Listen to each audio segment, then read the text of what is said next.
let's take a look at the first of our pipelining tools, namely FileTree, which we will use to define our directory structure. This will be used both to define the pipeline using FSL pipe, as we will see in the last video, and as well as to visualize the results of our pipeline within Fossilize, as we will explore within this video. So let's have a look at a very simple file tree. So what we will start with here is a directory structure indicated here on the left, where we've got three subject directories, A, B, and C, and each of them contains a T1 weighted image. So if we want to represent this within a file tree, we just write a simple text file, which in this case we call data.tree, and within that we include two lines. The first defines the directory, so in this case sub minus, and then between this curly bracket here, we indicate that the subject ID should be filled in at this spot. And then the second line is basically the file name, which we indicate by this indentation that this should be included within this directory. So that is t1w.ni.gz. So this basically defines the location of all these three files by basically entering three different subject IDs, A, B, and C in here. Now, if we added an additional file, for example, if we run brain extraction, and now we already also have a t1w_brain image, then we can add this simply to this file tree by just adding one additional line, this t1w_brain, which, given that it has the same indentation, is also included within this top-level directory. And this extends to much more complicated data directory structures. So, for example, when we reproduce the FSL VBM pipeline in the practical, we will have a data structure like this, where we have two top-level directories indicating by that they have no indentation, input and output.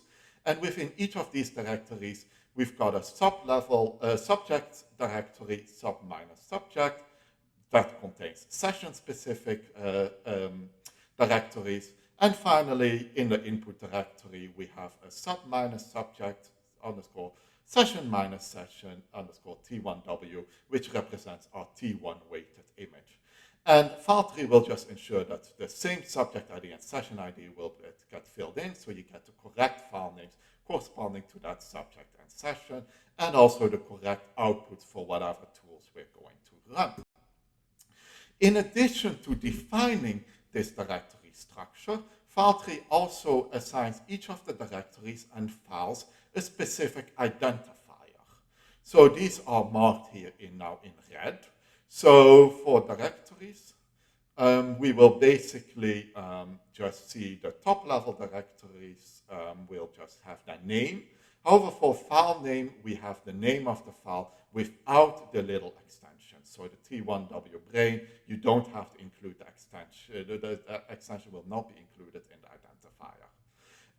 If we have very long file names, we might not want to use that long file name as the identifier. So in that case, we can use these round brackets to give an explicit identifier. So when we want to refer to this file within either our visualization tool using Fossilize or within the pipeline using FSL pipe, we will refer to this file using the t1w identifier rather than using this full file name. And the same is used here for nonlinear registration results and for the template, which we give a different name than the actual file name used on the disk. You might notice that these directories do not have an identifier. That is because they would have been given the same identifier. So instead, it is not possible to refer to them. If we want to refer to them, we would have to give them explicit identifiers which do not conflict with each other. Now, nice thing about using these identifiers is that we can change the directory structure without having to change our visualization or the pipeline. For example, if we want to run this same pipeline on a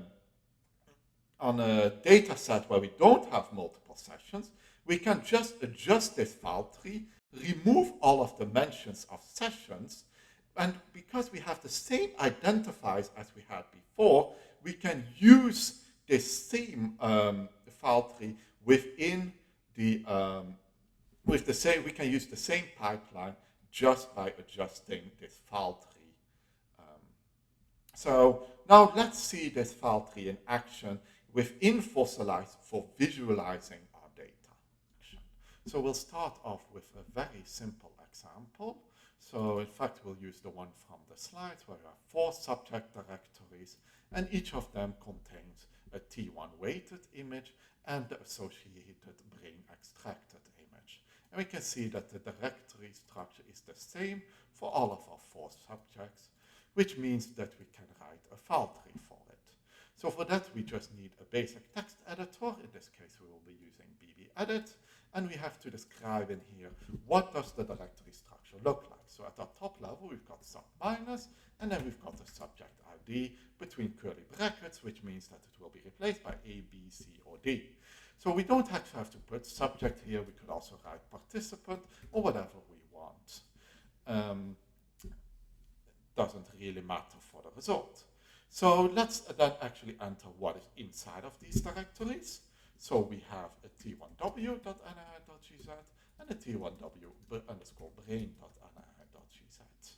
So these are the 2 nifty files that we will be visualizing for each subject. So now let's actually save this to disk. So let's call it data.tree. So the .tree extension is standard for file trees, but you do not have to follow it. You can call it whatever you want. So let's save this. And so now in the top level directory, in addition to the 4 directories, we have this .data.tree file. So let's see how we can use this in Fossilize to actually image the brain extraction. So let's go to the correct folder. And once we're there, let's start Fossilize. So we notice that we start Fossilize without giving it any images. So once Fossilize starts, it will be completely blank. But what we can still do is go to Settings, Ortho-View, and select the File Tree option, which will create this panel on the side where we can load the tree file. In this case, it has already found the correct data.tree, but if it has the incorrect one, select Load Data and select the correct data.tree. Then we can select Load Directory and select the correct top-level directory, and then we can see our 2 files that we defined, the T1W and the T1W_brain. Let's select them both because we want to visualize them both.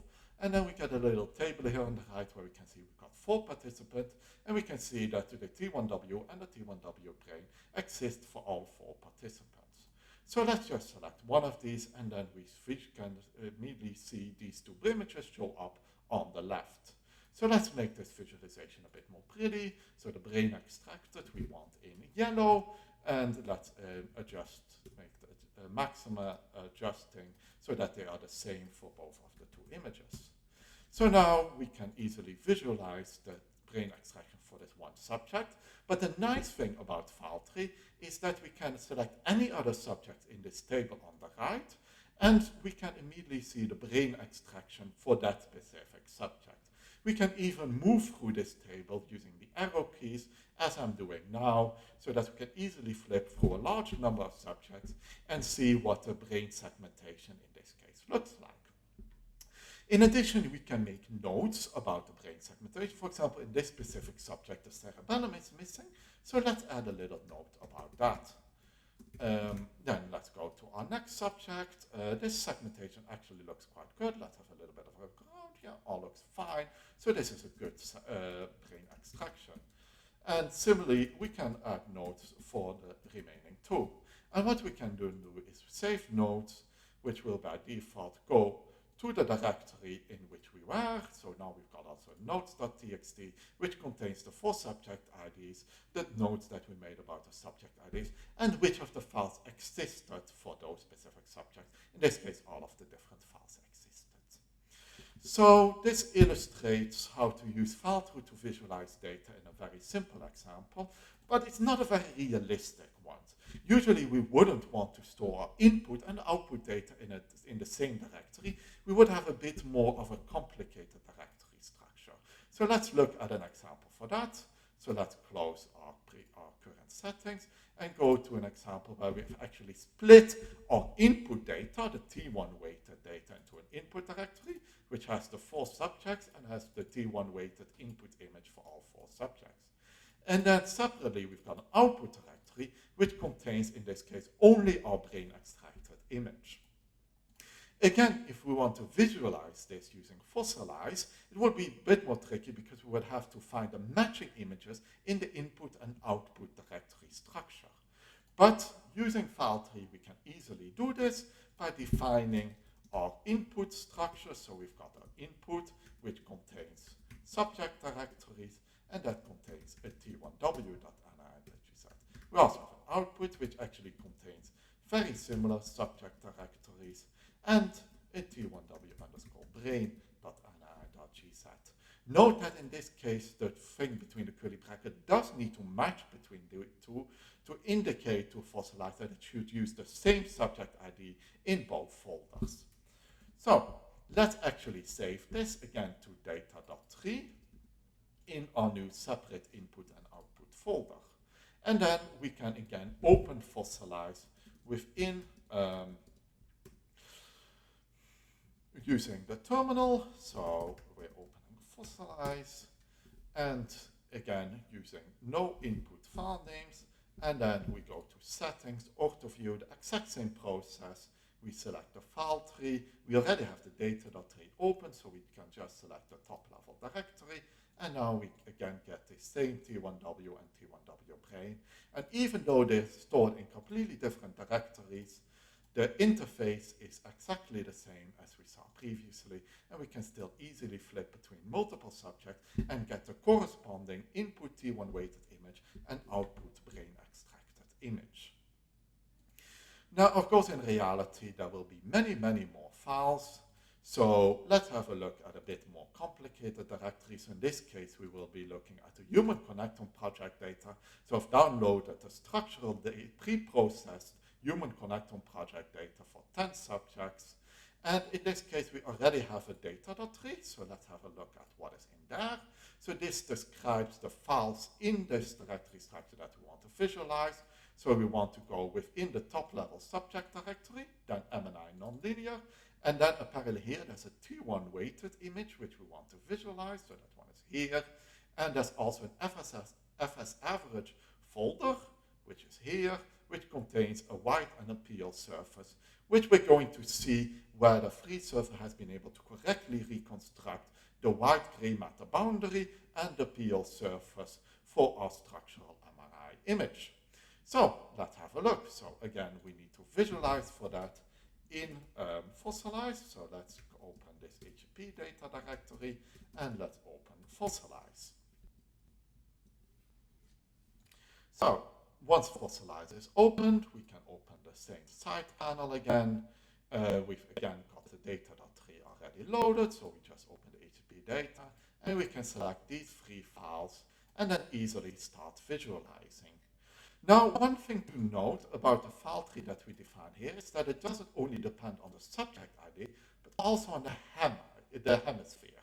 So we can see that here that we have now in our table both the subject IDs, but also the left and the right hemisphere are both separated. So in this case, we're only opening the left hemisphere.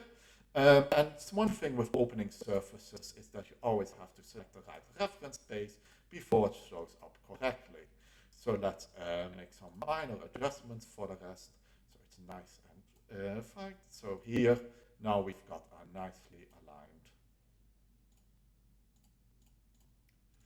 aligned left hemisphere surfaces. So we've got a white gray matter boundary in orange and the PL surface in purple. And we get the same for the right if we click on the appropriate thing in this table.